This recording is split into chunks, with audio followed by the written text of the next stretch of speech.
Saviez-vous que la publicité mensongère est un délit qui peut être sanctionné par la loi? Alors, vous aurez la réponse aujourd'hui dans cette émission à travers la chronique Questions de droit présentée aujourd'hui par Olivier Caboret de Juristes sans frontières.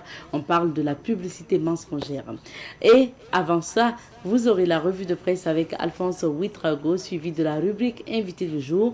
Et on parle avec un coach spécialisé en sidécisme. Il s'agit donc de coach Patrice Wouba, qui sera là pour nous parler du sidécisme, qui vient en fait donc de Sida en moré, qui signifie vérité.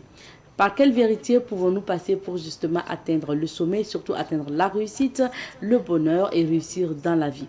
On en parlera. On va découvrir cette science-là que lui-même a développée.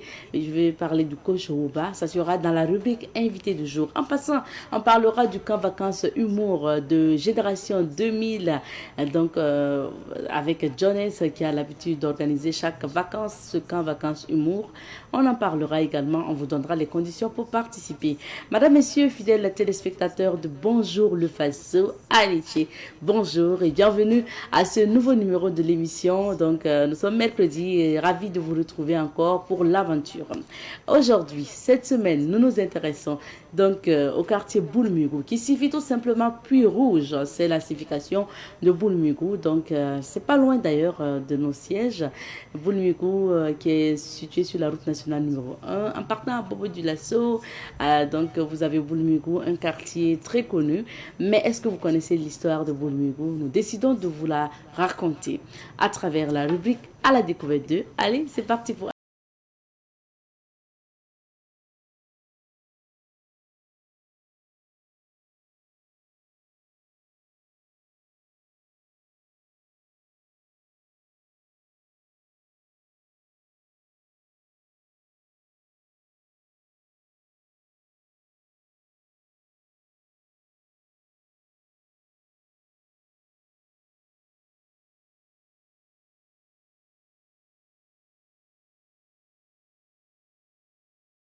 de la fraise par moment, de la salade, des concombres, je vais parler des légumes et bien d'autres.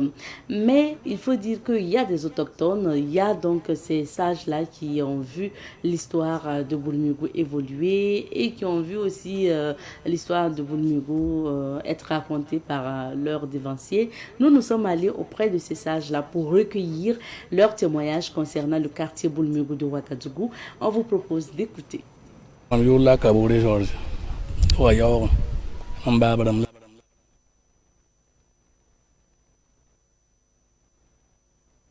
Anzio Asira Alizergan Hawana Manasura A Tielam Tapa Yo. Je m'appelle Caboret Georges et ces vieux sont mes parents. C'est vrai qu'au moment de la construction du pont d'Alizé à Takando, elle n'est pas venue à Yaougin. Elle est allée voir d'autres personnes de Boulmugou sans nous en parler. Comme na singam sura tuuma si talla woto te machine sirwa buhtan mu sirwa wa machine la ko mari bon aya to kengan ta nyaba to sirma yilla fono konga to tara ma bon bam patin li bang waton ngai wa ite aton la kwil garam la talla woto te machine sirbe ba ba halaye yimbre yimbre ba ni giri de men bon na yi se men paton ko yi se to na wa ba sabe na vieux yite. Ils sont allés voir le conseil des autorités et voilà que le drame est arrivé.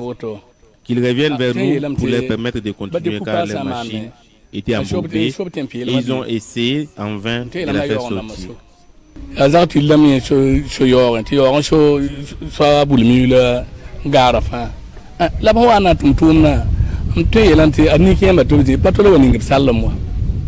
Ani salamata ya wal bum ha man be abten wa ton tenga sida ton panan lyokula malam wa na man sa ha pa shokdo paningit salam ba tin yani bataba la bo conseiller ramba jong ramba haya hal tampila yeramba patolo ning yo on salam ton mi taraba. Je pense que quand il y a des coupables, il y a des maîtres de lieu qu'il faut arrêter parce que c'est ceux des Abdouli qui détiennent Yaougin et ceux des Yaougin détiennent Boulmugou.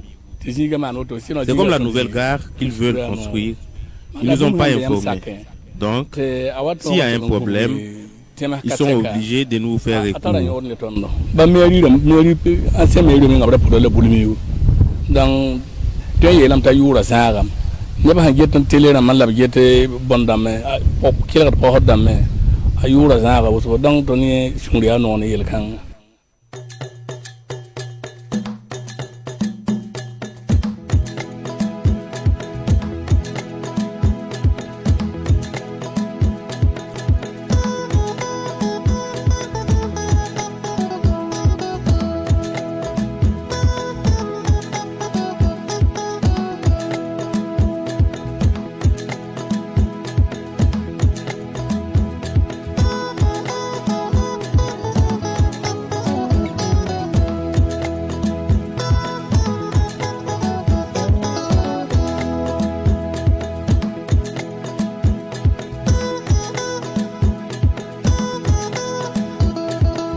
Savan TV, la télévision des nouvelles cités.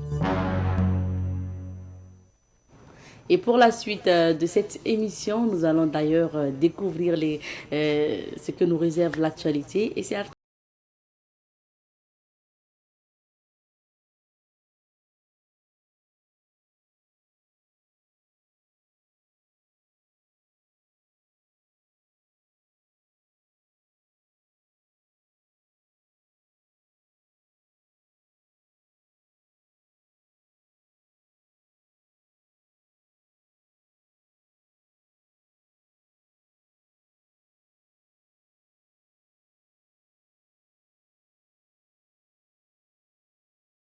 des entreprises, le comité national de suivi balise le terrain, écrit donc le journal et s'établit à la page 2 du journal.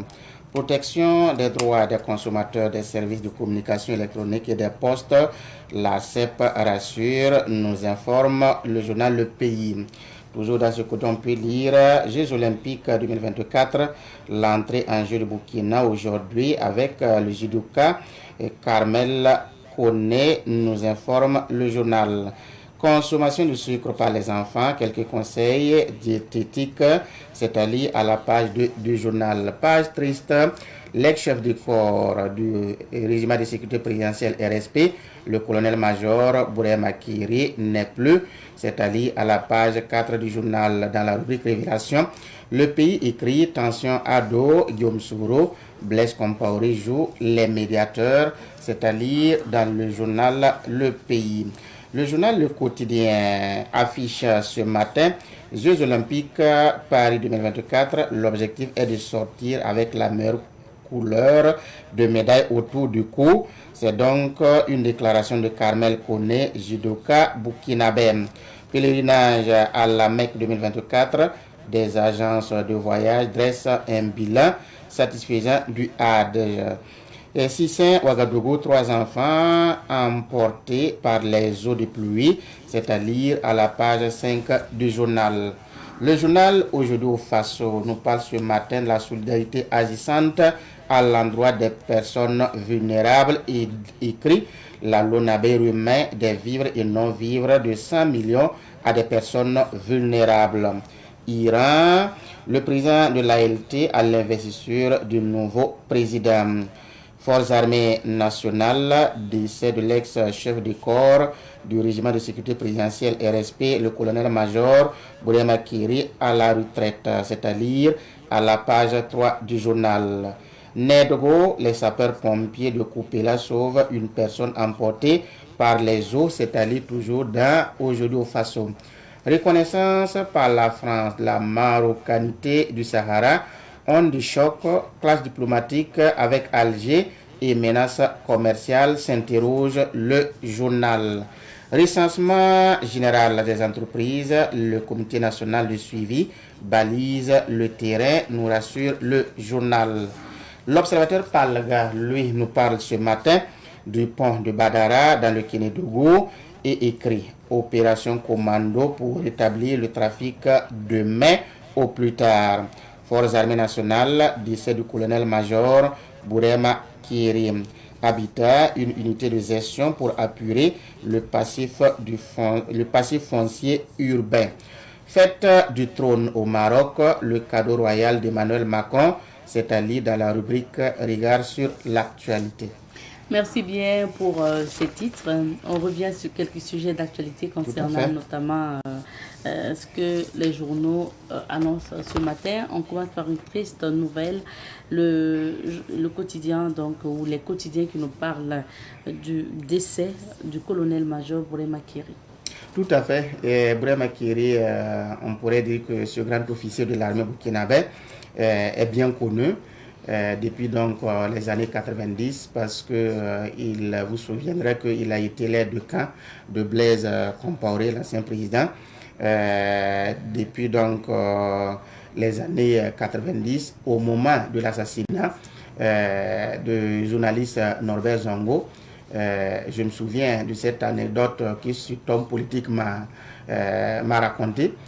Que c'est étant donc dans l'avion avec Blaise Compaoré que Bourema Kiri donc a informé le président Blaise Compaoré que Ouagadougou était en ébullition parce que Norbert Zongo venait donc d'être assassiné et Blaise Compaoré donc a su sauter sur son siège.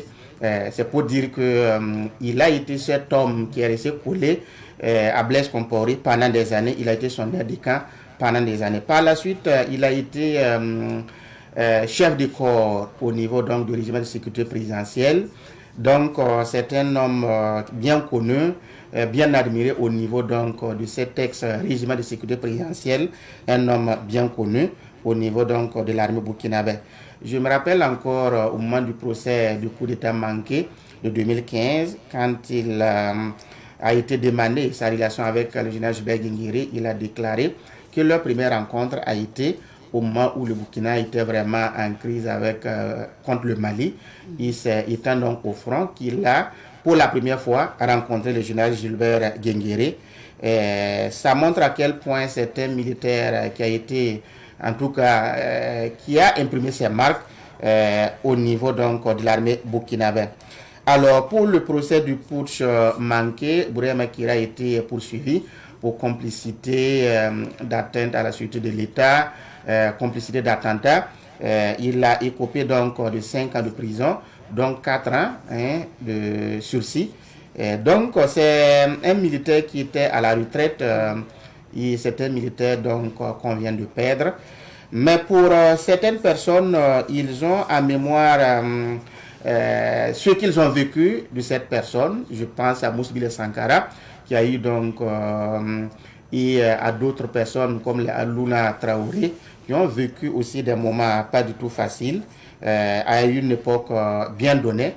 Donc en tout cas au moment donc du front populaire après la mort de Thomas Sankara, donc ils ont aussi ce qu'ils ont à raconter.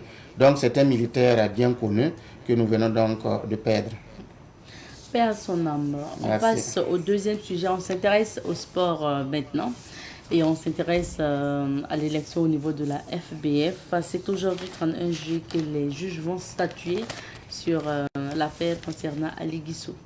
Tout à fait. C'est un recours qui a été donc déposé et les juges du tribunal de grande instance de Ouaga 2 sont appelés donc à statuer sur ce dossier aujourd'hui, 31 juillet. c'est une étape importante parce que ça va ouvrir en tout cas la voie, ou en tout cas barrer la voie à ce candidat Ali Guissou pour la course à la présidence de la FBF. Ce qu'il faudrait attendre, c'est que c'est un dossier qui sera donc décortiqué, et à la suite donc de l'audience, on saura quelle est l'issue qui sera donc dégagée. On se demande aussi qu'est-ce qui pourrait arriver s'il gagnait ce procès. Alors, ça risque d'être serré parce que qu'est-ce qui va se passer? Est-ce que le fait que la commission électorale ait invalidé sa candidature est bien fondé? Cette question sera traitée pendant donc l'audience. Si tel est le cas, s'il arrive donc à gagner ce procès, qu'est-ce qui va se passer? Est-ce que ça va militer, en tout cas, ou ça va en tout cas ébranler la sérénité qu'il y a donc au niveau de cette commission électorale?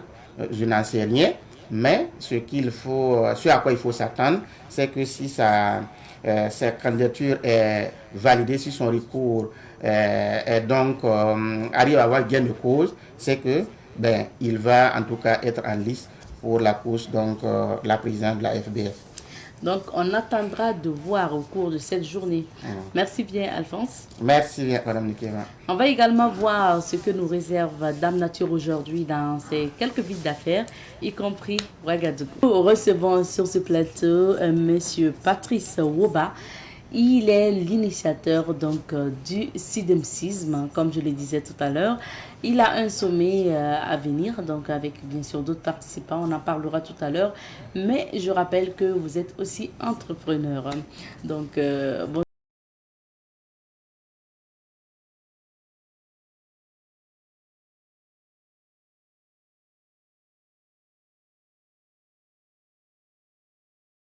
Ok, donc merci encore de me recevoir une fois de plus et salut à tous ceux qui écoutent et qui suivent vraiment Média Savane TV. Vous avez de très belles émissions, donc ça fait plus de 7 ans maintenant que je vous suis et donc cette année je suis là. Donc oui, on a fait une formation en SIDEMSISM parce que bon, quand on crée quelque chose, il faut tout faire pour que ça atteigne la cible. Et c'est ceux qui en ont besoin et c'est une question de connaissance. Donc on a fait la formation la dernière fois, c'était le 2 juin au Sénasa. Ça s'est très bien passé. Les coûts de la formation c'était 251 000. On a eu assez de participants, je ne me rappelle plus très bien du nombre, mais la salle n'était pas remplie. Mais au moins on était nombreux, ça s'est très bien passé. Alors ça a été l'occasion pour vous d'expliquer forcément cette science que vous avez initiée, développée et que vous dont vous faites la promotion. Tout à fait. C'est important quand même de revenir sur ça, sur ce plateau. C'est quoi le SIDEMSISM? Ok, le SIDEMSISM, c'est une science que j'ai initiée, la science d'exploitation des existences. Et en SIDEMSISM, on reconnaît que tout ce qui existe est important. Et c'est à l'être humain, à lui-même, qui est quelque chose qui existe. Nous sommes des êtres humains, nous existons. C'est de voir comment on va se développer, quelles sont les parties qui nous... Parce que bon, en chaque existence, il y a des parties composantes, comme un puzzle. Donc, quelles sont les parties qu'il faut développer pour le bonheur de toutes les parties composantes de notre être. Et ça part du cerveau, des neurones, jusqu'en descendant aux organes qui restent. Et ça, c'est l'être humain. Maintenant, il y a d'autres existences que l'être humain, la vie de l'être humain en dépend. Si tu n'es pas en bonne relation avec les autres existences aussi, qu'il faut d'abord découvrir, démystifier, étudier et connaître quel genre de relation il faut fixer avec ces existences-là pour avoir une vie, bon, pas stable, mais avoir une vie quand même de paix. De paix. Ouais. Une vie acceptable. Ouais, acceptable. Alors, mais en quoi en fait le SIDEMSISM peut concrètement agir dans la vie de l'être humain pour l'amener vers le bonheur? Parce que c'est ce qu'on vise tous. Hein? Évidemment, nous vivons pour être heureux. Et le bonheur et être heureux, c'est la paix. Et quand on parle de la paix, c'est être en harmonie avec tout ce qui existe en réalité. Donc, partant de ton travail jusqu'à ce que, bon, puis d'ailleurs, on travaille pour pouvoir vraiment s'occuper de tout ce qui nous compose, avoir les moyens financiers pour s'occuper de nous. Mais en même temps, pour avoir la paix réellement, il faut il faut travailler sur l'harmonie. Et pour avoir l'harmonie, il faut arriver à étudier tout ce qui existe. Il faut arriver à étudier, même ton travail a été créé, il faut arriver à travailler sur l'énergie même de ton travail en réalité. Donc, ça, parlant de concrètement, la vie, elle est concrète, nous sommes concrets. Donc, du coup, si tu arrives à être en paix avec toi-même et avec toutes les autres choses qui existent, je pense qu'il n'y a rien de plus concret que ça. Et quand on parle de sidimsisme, est-ce que déjà en détachant le mot, ça donne quoi? Ah, on ne peut pas décoder ça ici. Sinon, chaque lettre a un sens très profond. C'est le côté que je peux expliquer ici, que je donne. Sinon, ça a un sens plus spirituel que ça. Ouais. Donc, chaque lettre a un sens là-bas, en réalité. Et puis, ça donne sidimsisme. Oui, sidimsisme. Alors, pour peut-être aller à des exemples encore plus concrets, quand on est un être humain, on a peut-être emmagasiné ses diplômes, on n'a pas de travail d'abord, et tout. Comment faire pour faire peut-être le bon choix pour être sûr qu'on va réussir dans ce domaine-là?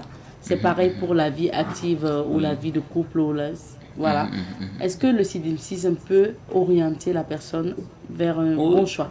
Oui, nécessairement. Bon, c'est ça même l'objectif, parce que c'est d'abord arriver à faire un bon choix de travail, parce que le métier, actuellement, on a trouvé, bon, j'ai compris que la plus grande confusion, ou bien le véritable malheur des êtres humains, c'est que les êtres humains sont devenus leur travail.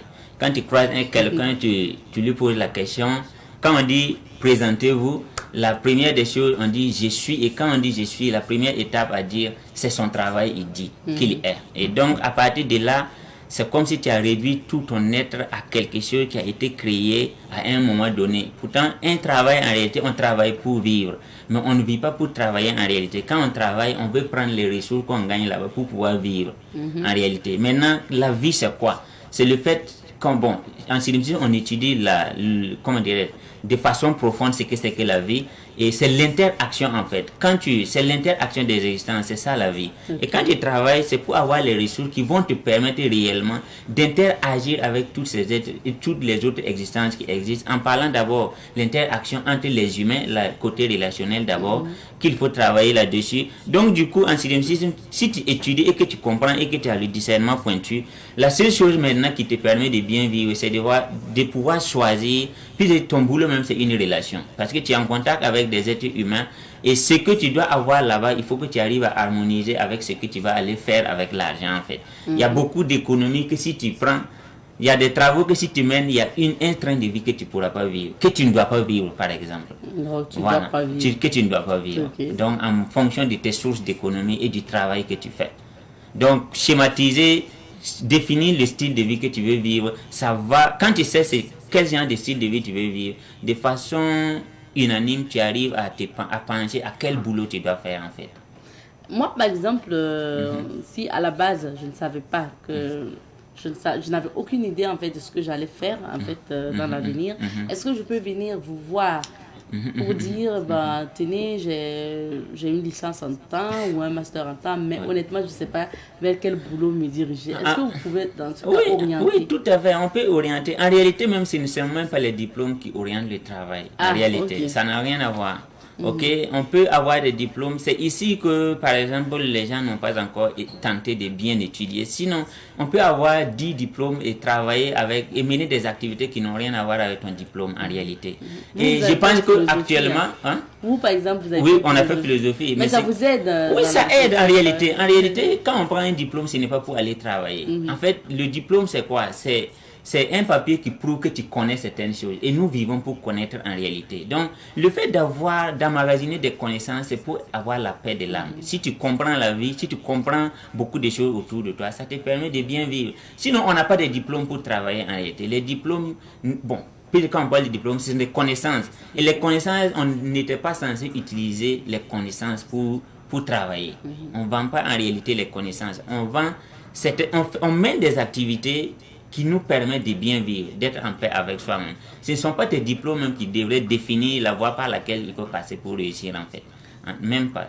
Et on revient quand même au domaine de l'entrepreneuriat, parce que c'est votre domaine aussi. Oui. Comme moi je sais, peut-être en passant par la science du sidimsisme, que ce domaine-là, ça va m'aller. Bien sûr. Bon, en fait, c'est plus intéressant même avec quand on est entrepreneur, quand tu es initié en CDM System, ça te permet de calculer tout. Parce que c'est l'entrepreneur seul qui peut vivre de façon énergétique. Parce que lui, il a le temps de s'asseoir, voir où il met ses pieds. Mais souvent, quand on est engagé dans un métier, souvent, le métier ou bien le conditionnement de l'entreprise t'envoie dans certains coins que tu n'en as pas besoin. Donc, en réalité, en CDM System, une fois que tu étudies le CDM System, tu arrives à calculer maintenant quelles sont les voies, quelles sont les opportunités que tu peux saisir, quelles sont les opportunités que tu n'en as même pas besoin. Parce qu'il y a des gens, quand ils deviennent entrepreneurs, ils se disent qu'ils sont des businessmen. Tout ce qu'ils gagnent, tout ce qui peut rapporter de l'argent, ils saisissent. Pourtant, ce n'est pas le cas en fait. On ne vit pas pour saisir toutes les opportunités. Alors, l'objectif visé par cette science que vous développez, que vous avez initiée, c'est quoi? L'objectif visé, c'est d'amener l'être humain à pouvoir procréer. Bon, en réalité, l'être humain ne crée pas, on procrée.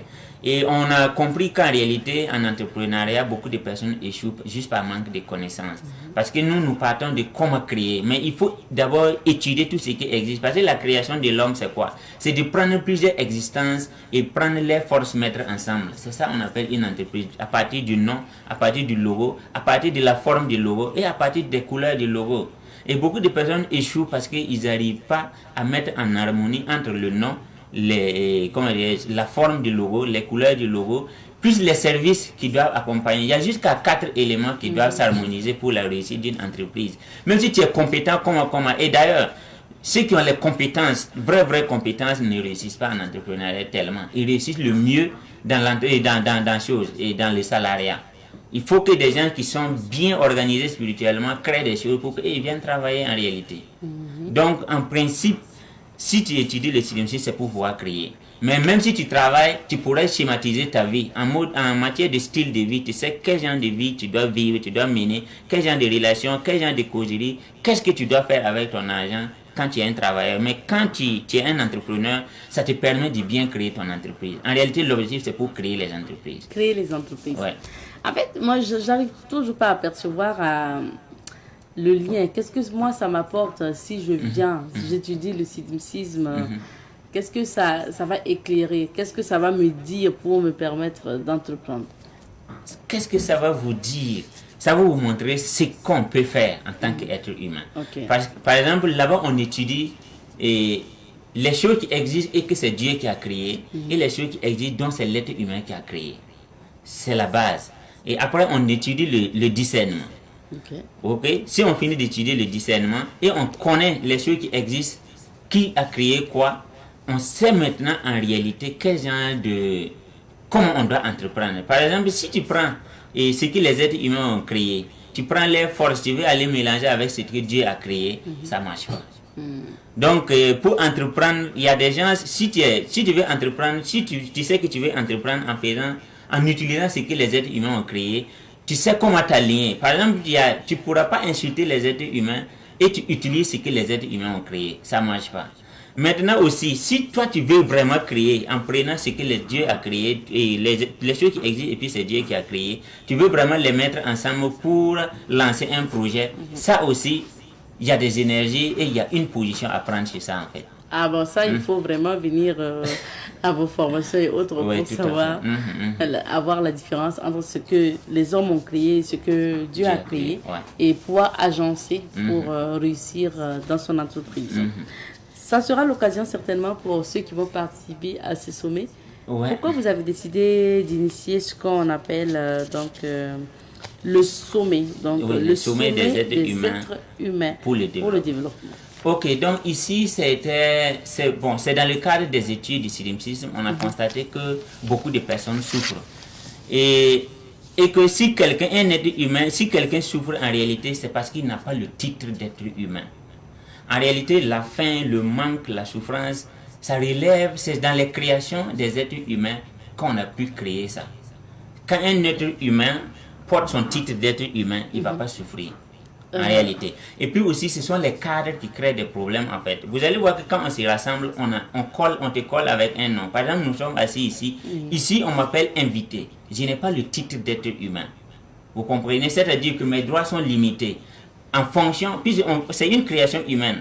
les télés, les émissions, c'est une création humaine. Et quand on crée une création humaine, on met des règles aussi qui vont avec. Quand je viens ici, ce n'est pas le titre d'être humain que moi j'utilise pour m'asseoir ici, pour m'exprimer. Je dois m'exprimer en tenant compte de certaines choses.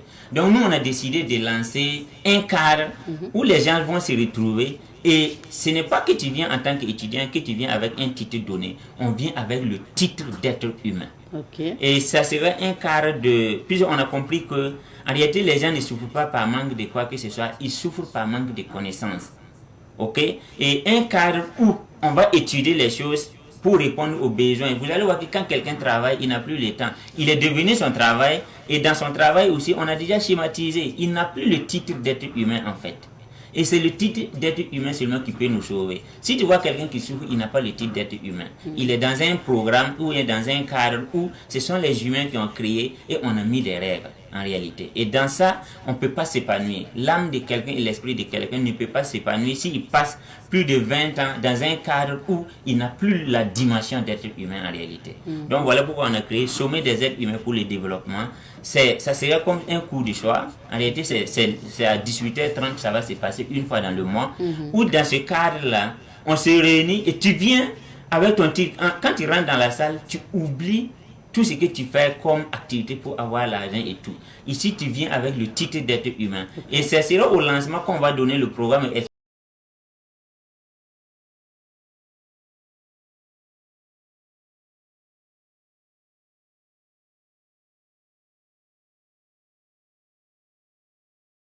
Dans l'ignorance que l'homme souffre et dans l'incapacité à déployer toutes ces énergies que l'homme souffre.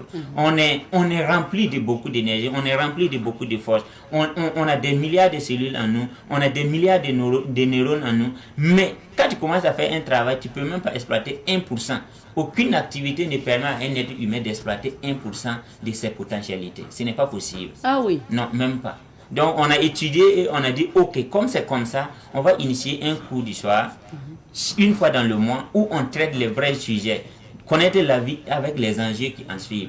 Parce qu'aujourd'hui, c'est la souffrance de l'homme, c'est au niveau des appartenances. Aujourd'hui, vous allez voir que les gens ne meurent pas. Par exemple, on est victime aujourd'hui d'une guerre, ok, dans le Sahel. Mais quand on tue les gens, on ne les tue pas en tant qu'être humain. On les tue avec un titre. C'est avec les titres qu'on tue les gens en fait. Et puis ceux aussi qui viennent pour tuer, eux aussi, c'est avec un titre. Donc, c'est dans les titres que les êtres humains ont inventé que les humains souffrent en fait. Mais quand on remonte à la dimension, effectivement, dans la dimension réelle de l'être humain, on ne peut pas souffrir. Ce n'est pas possible. Donc voilà pourquoi on a initié Sommet des êtres humains pour le développement, où quand tu rentres, en réalité, il n'y a pas de place pour quelqu'un. C'est le titre et on va étudier la dimension réelle de l'être humain et étudier toutes les civilisations et tous les appartenances qui existent, voir quel genre d'appartenance, ou bien s'il faut créer autre forme de civilisation, on va les créer. Et comment exploiter les civilisations qui existent, on doit exploiter ça aussi. Donc, c'est comment retrouver la dimension de puissance qu'on a en tant qu'être humain. Moi, ce que je me demande, est-ce que c'est possible, en réunissant régulièrement des hommes, possible, de revenir au statut d'être humain tout court? Ça veut dire des êtres que je peux dire en griffe vierge, c'est un terrain... Oui, c'est possible. Et voilà pourquoi dans toutes les écritures, on a toujours parlé de la méditation. En fait, c'est la capacité comment on peut appeler ça, la capacité à neutraliser ses erreurs en réalité. Et là-bas, par exemple, on étudie le NCD, comment neutraliser, comment convertir et comment diriger. Il n'y a pas quelqu'un qui ne fait pas des erreurs, mais comment on fait la neutralisation, la conversion et la direction. C'est ça en fait. On peut ramener ça. Et faut pas qu'on va rester figé sur les civilisations, les appartenances. Donc ce sont des êtres humains qui ont initié ça. Nous, on peut initier des choses qui dépassent les pays. Et dans 1000 ans, les pays n'existeront pas. Parce qu'on est passé des familles, des tribus, aujourd'hui, tribus, royaumes, empires. Après les empires, on est allé au pays. Donc, mais on va finir avec toutes ces choses. Dans 1000 ans, ça ne va pas exister. Mais il faut repartir dans la dimension d'être humain pour pouvoir créer quelque chose de mieux. Aujourd'hui, moi, je suis content parce que la guerre va finir, parce qu'on a eu la chance de créer AIS. Sinon, si on garde le titre de pays, les énergies des pays, on ne pourra pas s'en sortir en réalité. Il faut s'échapper. En fait, il n'y a pas quelque chose... Et quand on utilise toute création humaine a un temps de fin.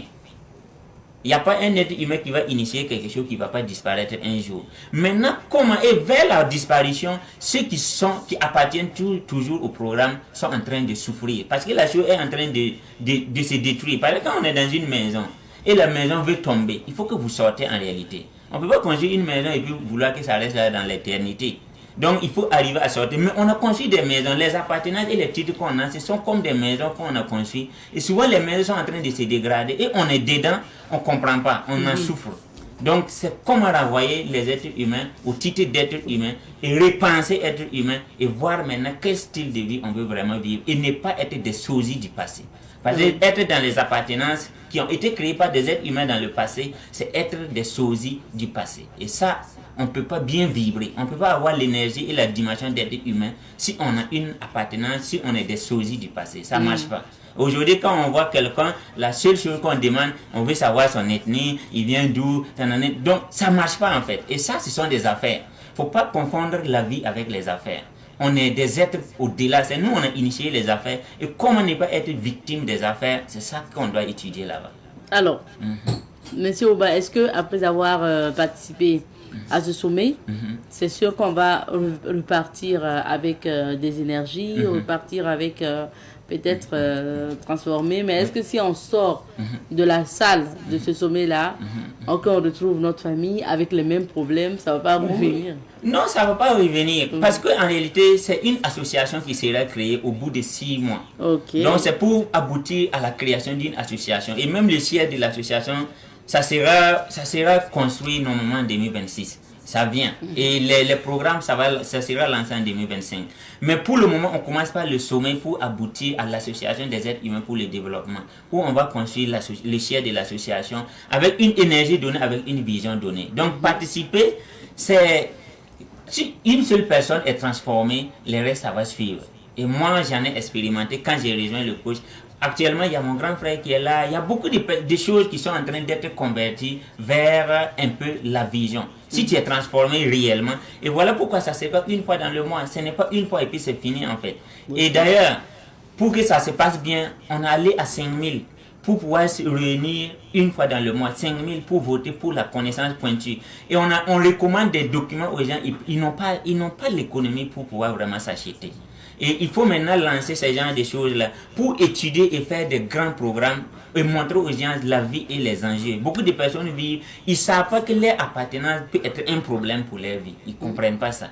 Et ils ne savent pas que leur vie dépasse l'appartenance en réalité. Quand on a une appartenance, il faut connaître juste ton rôle et ce que tu en tires dedans. Mais il ne faut pas prendre tout ton être et les mettre dans une appartenance. Ça ne marche pas. Que ce soit l'ancestralité. Aujourd'hui, beaucoup de personnes pensent qu'ils sont dans l'animisme. Pourtant, ils sont dans l'ancestralité. Ils ne sont pas dans l'animisme. Il ne faut pas aller être sosie de ton grand-père. Ça ne marche pas. Aujourd'hui, le monde évolue avec beaucoup de réalités. Et c'est à cause de ça qu'on a pu nous coloniser parce qu'on a été trop dans l'ancestralité et non dans l'animisme. Il y a une grande différence, il y a une différence très approfondie entre l'ancestralité et l'animisme. Et il faut avoir la place des ancêtres dans ta vie. Et l'animisme, ça c'est autre chose. L'animisme, c'est la relation entre l'être humain avec les créations divines. Tout ce qui a été initié, et puis c'est Dieu qui a initié, c'est ta relation entre eux. Et comment tu dois avoir une vraie relation entre toi et puis les autres créations divines. Parce que soi-même, on a une création divine, mais notre éducation et nos civilisations sont des grands-parents et des aînés qui ont initié. On ne pourra pas rester là. Là, on sera des sosies et on ne pourra pas réussir. Donc, c'est une fois dans le mois et ça sera un programme vraiment pour des créations. En fait, c'est une écriture d'une histoire en réalité. Donc, il faut venir pour être changé. Oui, il faut venir pour être changé, mais beaucoup de personnes pourront suivre en ligne. En fait, on veut faire beaucoup de personnes pourront suivre en ligne. En ligne, ça sera 10 000, en présentiel, c'est 5 000. Parce qu'en réalité, c'est ton énergie qu'on cherche, c'est ta force qu'on cherche. Mais d'habitude, en ligne, on n'arrive pas à avoir la force des gens en ligne. Donc, on va se retrouver et chaque mois, une fois dans le mois, pour vraiment étudier la vie avec les enjeux. Aujourd'hui, les gens sont très en écart avec les créations divines. Pourtant, la paix se trouve dans la connaissance et dans la compréhension de tout ce qui se passe. Il y a des gens qui sont trop embrouillés parce qu'ils pensent que la vie est mystérieuse. Pourtant, la vie, il n'y a pas de mystère. Quand l'être humain parle de mystère, il veut juste révéler son imbécilité. Il veut juste révéler son ignorance. Sinon, il n'y a pas de mystère dans la vie. tout est scientifique et tout ça se comprend. Et si tu comprends, il y a des choses que tu peux laisser tomber. Par exemple, la pauvreté est une civilisation et c'est une culture. Comment il faut faire s'en départir, il faut étudier, il faut venir dans les programmes que nous lançons. Merci bien, M. Ouba. On va donc rappeler le programme dénommé Sommet des êtres humains pour le développement. Ça aura lieu quand et où? Ça aura lieu pour ce mois, pas pour ce mois, pour le mois d'août, ça sera le 28. 28 Le 28 août, okay. Au Sénasa, 18h30, 21h. Donc en 2 heures, c'est bon. Et ça sera vraiment le lancement du programme. Pour comprendre même le programme là-bas et où on veut aller, c'est là-bas. Parce que je vous ai dit que sur les plateaux et sur les réseaux, nous sommes dans les créations des êtres humains. Et je vois souvent des gens qui se plaignent que les comptes on a bloqué sur Facebook et qu'on sort au coup, on a censuré des trucs. Quand tu es dans les créations humaines, il faut respecter les lois des créations humaines. Maintenant, il faut connaître les créations divines et savoir quel genre de lien tu dois établir pour pouvoir vraiment atteindre la dimension d'être humain. Et de comprendre surtout qu'on est né pour croître. Parce que tu n'as pas fait d'effort pour grandir physiquement. Donc, il n'y a pas d'effort pour grandir en réalité et réussir et croître dans la vie. Il n'y a pas d'effort. C'est naturel. Mais quand tu pars te mettre dans un moule donné, faut pas être étonné que tu restes là. Et ça ne marche pas comme ça. On est né pour être des êtres humains et on sait pourquoi c'est détaché. Les gens sauront même pourquoi dans chaque langue amoureuse on dit Nissa là. Et en fait, il y a ces 2 lettres collées. On dit être humain. Il faut savoir ça veut dire quoi et quelle est la dimension qu'on peut atteindre en tant qu'être humain. Et de ne pas se faire tuer par les titres. C'est surtout ça. Donc, votre mot de fin, vous avez dit ça se passe le 28 août donc, au Sénasa. Ça sera à quelles conditions? Oui, c'est 5 000 francs. D'accord, par personne. Oui, 5 000 francs par personne. Et ceux qui veulent suivre en ligne, ça sera 10 000. Donc le mieux c'est d'être dans la salle. C'est ce qu'on préfère le plus. Et c'est pour vraiment montrer, ça sera sans tabou, c'est de montrer la puissance de l'homme et de quoi nous sommes capables. Et quel genre de culture et de civilisation nous on peut faire. Et de ne pas être des sosies du passé. Encore moins se faire tuer par des titres. Voilà, quelqu'un il gagne son diplôme, il devient son diplôme. On l'appelle le docteur, on l'appelle, comment dirais le licencié, on l'appelle le bachelier et consort. Ce n'est pas comme ça que ça doit se passer. Les titres ne doivent pas consommer notre titre original qu'on a, le titre d'être humain. Et quand on a ça, on ne peut pas souffrir. On ne peut même pas souffrir, on ne peut même pas être stressé. Et à rien, même certaines maladies sont causées par la civilisation. Donc on ne doit pas se bloquer sur ça. Et on peut réussir, on peut croître et vivre heureux. C'est tout ça. D'accord. On sera là. Et comment on peut s'inscrire pour ce sommet qui va réunir plusieurs personnes? Ok, donc tu peux donner le contact. Oui. Vous pouvez vraiment appeler le 74 92 17 11 ou encore le 62 72 06 15 et 62 72 06 15 74 92 17 11. Si vous appelez sur ce numéro, vous pourrez vous inscrire. En tout cas, pour vraiment croître et réussir, rendez-vous au sommet des êtres humains pour le développement, où l'ignorance sera vaincue et la puissance et la dimension réelle de l'être humain sera révélée. Et on pourra vraiment aller à l'association des êtres humains pour le développement. Enfin, d'ici 5 ans, chacun pourra dire qu'il vit réellement la vie qu'il a décidé d'être. Sinon, la majorité des êtres humains sont victimes du style de vie qu'ils vivent. En réalité, ils n'ont pas décidé. Et nous, c'est après arriver à l'université qu'on a constaté qu'il y avait autre choix de possibilités.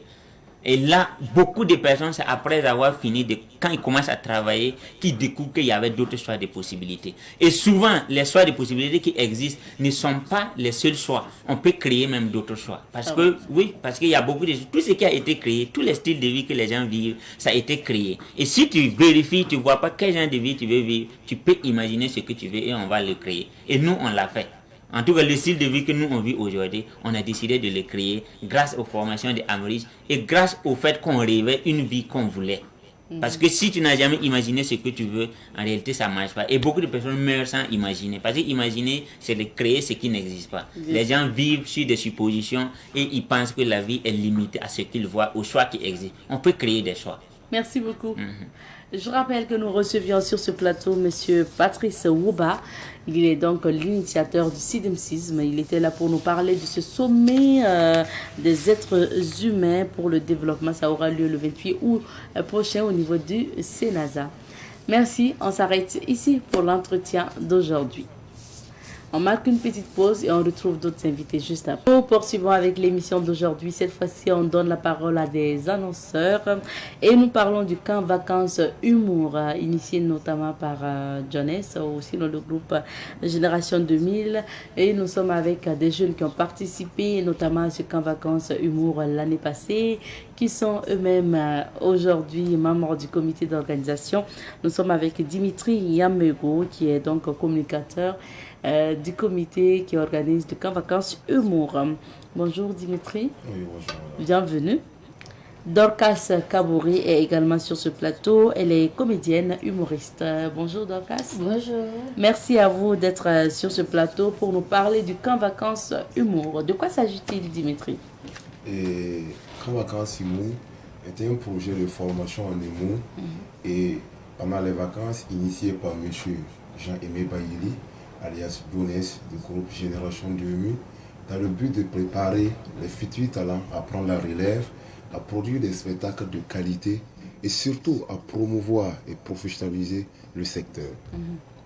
Alors, Dorcas, vous avez participé l'année passée. C'était quoi l'expérience que vous avez vécue les vacances passées? Oui, franchement, c'était du waouh. Et on a vraiment aimé, on a appris beaucoup de choses, l'écriture. En tout cas, avec lui, on apprend beaucoup de choses. On apprend beaucoup de choses. On apprend beaucoup de choses. Et vraiment, moi, ça m'a permis de découvrir vraiment mon talent humoristique. Parce que j'étais comédienne de base. Mais grâce à cette formation, moi, j'ai pu me produire sur plusieurs scènes humoristiques. Comme il y a Firo, j'ai fait première part de Firo, barbecue du riz, 2 fois. Donc franchement... ça a révélé votre talent. Oui, ça a révélé mon talent. Et cette année, vous êtes un peu dans le comité d'organisation de Camp Vacances Humour 2024. Effectivement. Alors, comment ça va se passer? D'accord. Ça va se dérouler du 12 au 30 août. Donc la semaine prochaine, si Dieu le veut. Pour la participation, c'est 25 000 francs seulement. Tu t'inscris et tu as 2 semaines de formation. Tu vas découvrir ton talent. 2 semaines de formation intense oui, pratique, intense. Hein? Oui. Ok. C'est là-bas qu'est sorti Dimitri. C'est là-bas il a eu son travail. Son travail. Oui, avant il était, comme on appelle, il était vagabond. Mais grâce à cette formation, il est devenu maître de cérémonie. Ce n'est pas seulement des humoristes qu'il forme. Il forme aussi les maîtres de cérémonie. D'accord. Voilà. Alors Dimitri, c'était une belle expérience d'après Dorcas. Pour cette année, qu'est-ce que vous pouvez dire à ceux qui voudraient bien participer? C'est qu'on peut dire à tous ceux qui voudront participer à Camp Vacances Humour. Et c'est comme l'a dit Dorcas, la participation c'est 25 000 francs. Et toute personne pouvant s'exprimer, voilà, peut participer à Camp Vacances Humour. Et moi j'invite les passionnés, amateurs de l'humour, à s'inscrire à Camp Vacances Humour, parce que quand on parle de Camp Vacances Humour, et c'est dirigé par Jones qui est un des pionniers de l'humour au Burkina Faso ici. Donc Camp Vacances Humour c'est vraiment une référence. Et c'est une formation de qualité. Voilà, tous ceux qui ont pu participer à Camp Vacances Humour peuvent témoigner. Et nous avons comme exemple les humoristes les plus connus qui sont passés par Camp Vacances Humour. Il y a Soum le sapeur, et Momo l'intellectuel, Trésor le phénix, les Omotoké, Adjapucho et j'en passe. Ils sont nombreux ces humoristes-là qui sont passés par Camp Vacances Humour et aujourd'hui ils brillent vraiment sur le plan national comme international.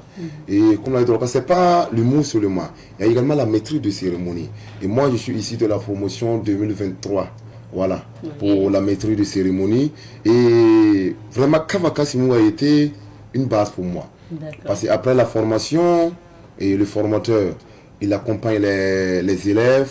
Voilà, quand vous avez des événements, vous venez, il vous coach, voilà, tout ça. Et vraiment, Camp Vacances Humour, ça m'a beaucoup aidé en tout cas, côté maîtrise de cérémonie. Alors, ça va se passer où cette année? Et ça va se passer au siège de l'ISPP à Kouritenga. Ce n'est pas loin du siège de Savane Média. Okay. Voilà, c'est important, effectivement. Et généralement, les formations se passent les matinées ou les soirs, où le programme est varié. Et les formations se passent, ça commence à 8h, plus précisément à 13h, 14h. Voilà, après ça, repos, bosse, puis on reprend encore. D'accord, donc c'est toute la journée. Voilà, Merci bien. Et comment on peut s'inscrire à cette formation? Est-ce qu'il y a un contact? Oui, il y a un contact. Vous pouvez contacter le 76, le 61, le 67 44. Oui. Appelez 76 61 67 44.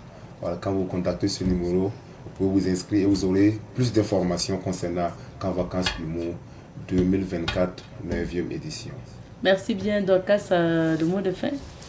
Bon, c'est pour inviter à tous nos amis, tous ceux qui ont vraiment qui veulent découvrir les talents, à venir s'inscrire, vraiment à participer à Camp Vacances Humour.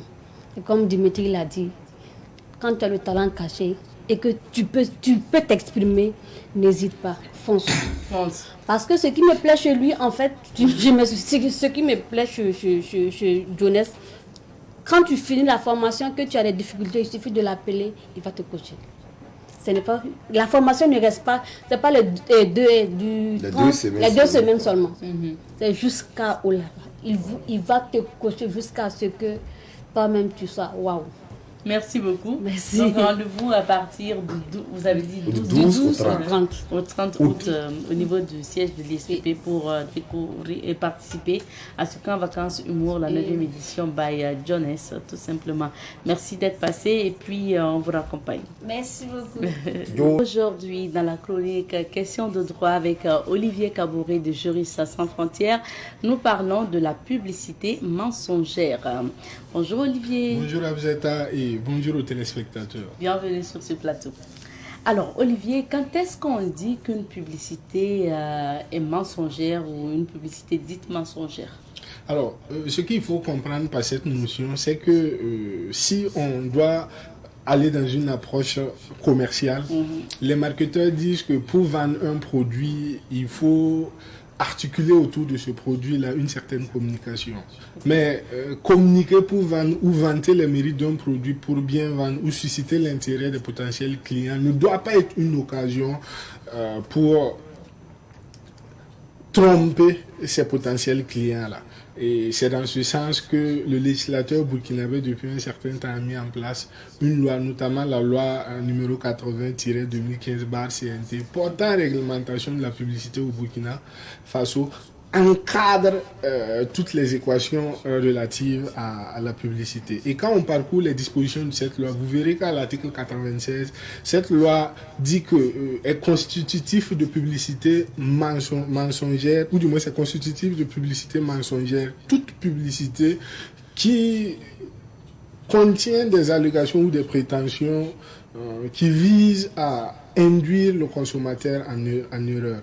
Ça veut dire que c'est une forme de publicité qui utilise de fausses informations ou des informations qui ne sont pas vraies par rapport au produit pour amener le client potentiel ou le chaland, comme l'appellent les puristes du droit commercial, à acheter.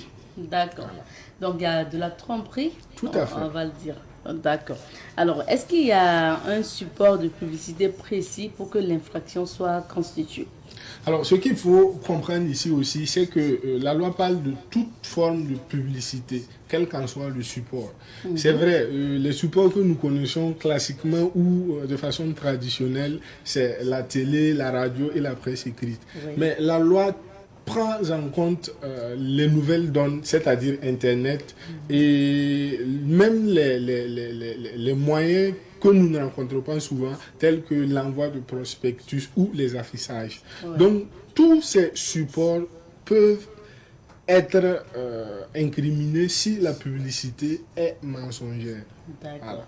Que ce soit à la télé, à la radio, sur les réseaux sociaux. Oui. Parce que actuellement, quoi qu'on dise, beaucoup de publicité passe par les réseaux sociaux, c'est la réalité. Et puis l'affichage, ok, donc tous les moyens pratiquement. Maintenant, comment faire pour reconnaître une publicité mensongère ou trompeuse? Alors, déjà, comme j'ai dit tantôt, pour reconnaître une publicité mensongère ou trompeuse, c'est simple. Quand une publicité vante les mérites d'un produit, que vous achetez le produit et que vous vous rendez compte que, par exemple, la publicité dit que le produit est fabriqué dans un pays étranger et vous vous rendez compte que le produit est localement fabriqué ici, là il y a un problème. Quand la publicité dit que la date de création du produit est telle date et que vous vous rendez compte que non, la date est antérieure ou postérieure, il y a un problème. Quand la qualité que vante la publicité n'est pas la qualité réelle du produit, il y a un problème. Donc quand l'annonceur utilise des manœuvres pour amener le client potentiel à payer le produit, il y a véritablement un problème. Et quand vous êtes victime, vous pouvez percevoir si c'est une publicité mensongère ou une bonne publicité à travers les caractéristiques que la publicité donne du produit. Si vous ne constatez pas ces caractéristiques sur le produit, que ce soit la matière, les effets, son origine, vous êtes en face d'un délit de publicité mensongère. Okay. Et c'est valable pour toute personne. Je vais parler que ce soit donc de la personne à titre individuel, parce qu'aujourd'hui même des grandes sociétés aussi, on peut dire, font souvent des publicités mensongères. Hein. Est-ce que c'est valable aussi pour la personne morale que physique? Oui, tout à fait. Vous avez utilisé les bons termes juridiques, personne morale ou physique. Et cette interdiction, ou du moins cette réglementation concerne tout le monde, que ce soit une personne morale comme les entreprises, les associations ou voilà, toutes les personnes morales ou les personnes physiques comme vous et moi, les personnes individuelles de façon spontanée qui font la publicité de leur activité ou de leurs produits. Toutes ces personnes peuvent rentrer dans cette réglementation-là. D'accord. Maintenant, qui peut porter plainte pour publicité mensongère? Alors, comme la loi concerne tout le monde, en principe, tout le monde a la possibilité aussi de porter plainte. Quand vous êtes victime d'une publicité mensongère, vous pouvez poursuivre l'annonceur qui a fait cette publicité mensongère-là. Vous avez la possibilité de poursuivre cette personne. Il y a des entités étatiques comme le Conseil supérieur de la communication aussi qui a la possibilité de poursuivre ou d'entendre les personnes qui commettent ce délit-là. Il y a les entités comme les mairies aussi qui ont la possibilité d'entreprendre des actions contre ces personnes-là. Et le procureur déjà peut s'auto-saisir, le juge d'instruction aussi peut poursuivre. Donc, tout le monde, pourvu qu'il y ait un intérêt, que ce soit individuel ou un intérêt social ou général, pas mal de personnes peuvent intenter une action contre les personnes qui s'adonnent à des publicités mensongères. Est-ce à dire que lorsqu'on est victime de publicité mensongère, on doit aller se plaindre soit au tribunal, soit à la mairie, soit au Conseil supérieur de la communication, où on se dirige vers qui? Non, pour les personnes individuelles, vous avez la possibilité d'utiliser les canaux de droit commun, c'est-à-dire les canaux normaux plutôt pour porter plainte. Okay. Donc vous avez la possibilité d'aller directement devant le procureur, porter plainte. Vous avez la possibilité aussi d'aller au civil, faire une assignation directement et poursuivre la personne qui vous a induit en erreur en vous présentant une publicité qui vend les mérites d'un produit qui n'est vraiment pas ça. D'accord.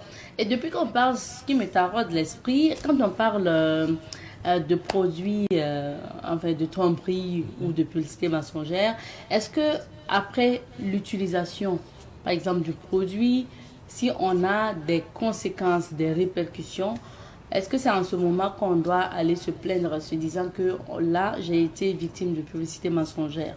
Ou bien dès l'emballage, par exemple, si on me vend un produit en me disant qu'il est toujours consommable et que je me rends compte que cette boîte de sardines et autres, il s'agit d'un produit périmé, par exemple, je peux dès lors me plaindre. Alors, il faut savoir que tous les cas que vous avez cités sont possibles. Okay. Si vous payez le produit ou le service et qu'après usage, vous vous rendez compte que le produit même vous crée un problème parce que ça ne respecte pas les normes qui sont édictées par l'emballage ou par la publicité, en ce moment, vous pouvez agir. Mais même dès la réception du produit, si vous vous rendez compte que le produit ne respecte pas les normes édictées par la publicité, vous avez la possibilité de vous plaindre. Donc, dans tous les deux cas, la possibilité vous est ouverte. D'accord.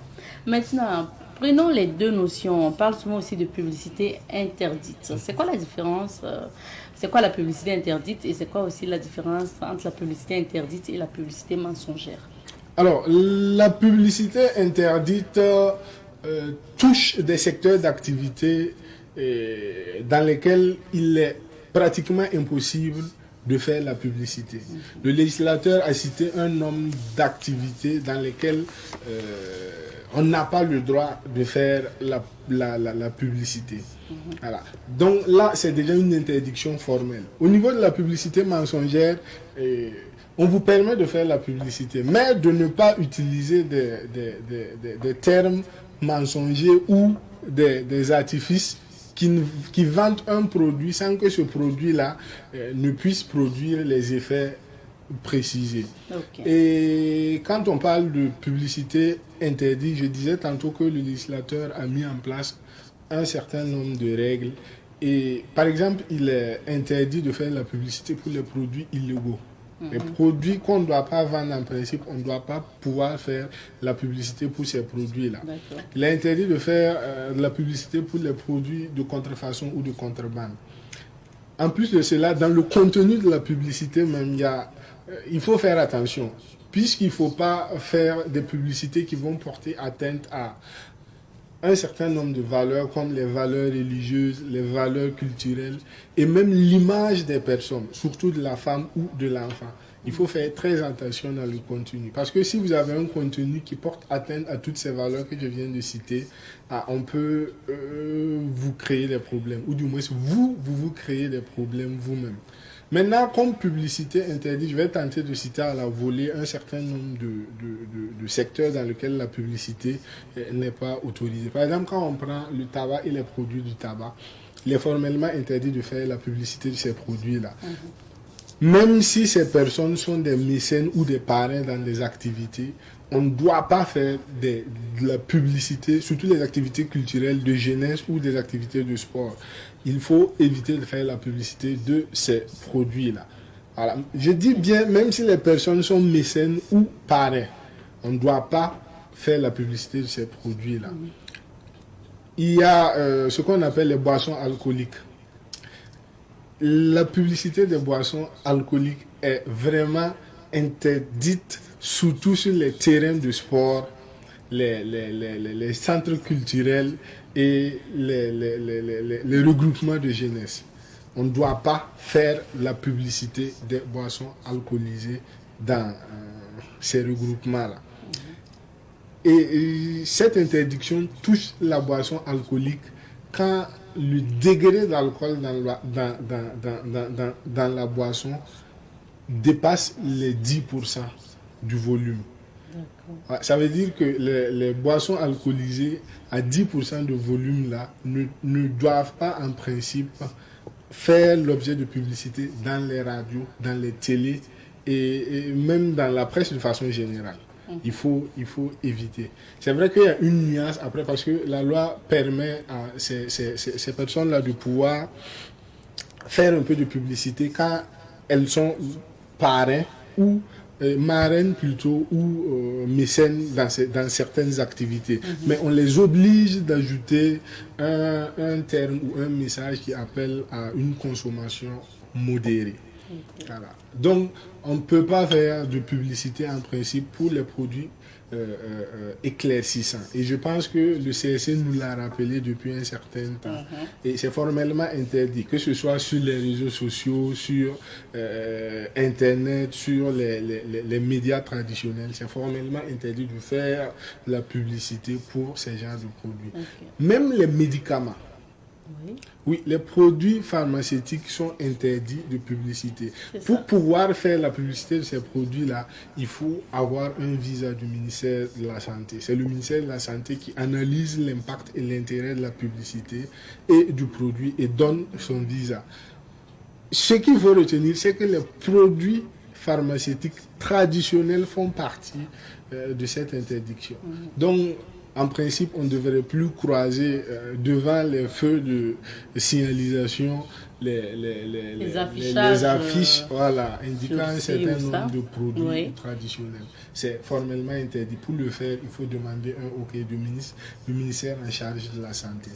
Il y a les cabinets juridiques aussi qui sont interdits de publicité. Voilà. Donc, je peux citer en grosso modo un certain nombre de points que je viens de dire tantôt. Il y a pas mal. Bon, après, quand on jette un coup d'œil, on sait qu'il y a certaines choses qui ne sont pas respectées, mais bon, on verra bien parce que pour les produits pharmaceutiques, par exemple, on sait, c'est vrai que on sait que même si on ne regarde pas, enfin si nos chaînes au niveau national ne diffusent pas les publicités de ces produits pharmaceutiques, on les regarde, les publicités de ces produits pharmaceutiques, à travers d'autres abonnements qu'on a et tout sur d'autres chaînes à l'étranger. Donc, ce qu'il faut rappeler aussi, c'est que depuis un certain temps, les structures en charge de cette réglementation-là sont sur le pied d'œuvre pour endiguer au moins la situation. Je vois que depuis 2023, le CSC communique beaucoup, sensibilise beaucoup. Il y a la mairie même de Ouagadougou souvent qui fait des actions de sensibilisation. Moi, je me rappelle de cette action, ou du moins cette opération coup de poing contre les affichages sauvages, comme le maire d'antan l'a dit. Donc, en tout cas, l'un dans l'autre, je pense que les gens sont en train de se réveiller et un boulot est en train d'être abattu pour qu'on puisse au moins assainir, ne serait-ce qu'un temps soit peu, ce milieu-là. L'espace publicitaire. Tout à fait. Maintenant, que risquent les contrevenants pour la publicité mensongère? Alors, pour les questions de publicité mensongère, il faut savoir que vous pouvez risquer une peine d'emprisonnement qui peut aller de 3 mois à 2 ans et payer une amende qui peut aller de 500 000 à 5 millions. Et souvent, quand le montant utilisé pour la publicité dépasse 10%, la loi dépasse plutôt 10 millions. La loi peut aller pour la peine d'amende jusqu'à la moitié de cette somme-là. Wow. Donc les sanctions sont vraiment réfléchies et graves. Donc du coup, c'est vraiment d'inviter à toutes ces personnes qui osent aller dans cette activité-là, que c'est un délit déjà. On les informe déjà que c'est un délit et ils sont passibles de sanctions pénales. D'accord. Voilà. Bien noté. Parce que là, ça heurte quand même les droits du consommateur. Tout à fait. Voilà. Merci beaucoup, Olivier, pour ce thème. On en sait maintenant un peu plus sur la publicité mensongère, mais également sur la publicité interdite. Alors, on va s'arrêter ici pour question de droit aujourd'hui. Merci de nous avoir suivis. On marque une petite pause et de retour sur ce plateau. Juste le temps de vous dire au revoir puisque c'est terminé pour l'émission d'aujourd'hui. Merci à vous de nous avoir suivis et merci à l'équipe technique derrière. Le rendez-vous est pris pour demain, jeudi, Inch'Allah, pour d'autres aventures. Portez-vous bien et restez fidèles au programme de Savane TV. Allez, que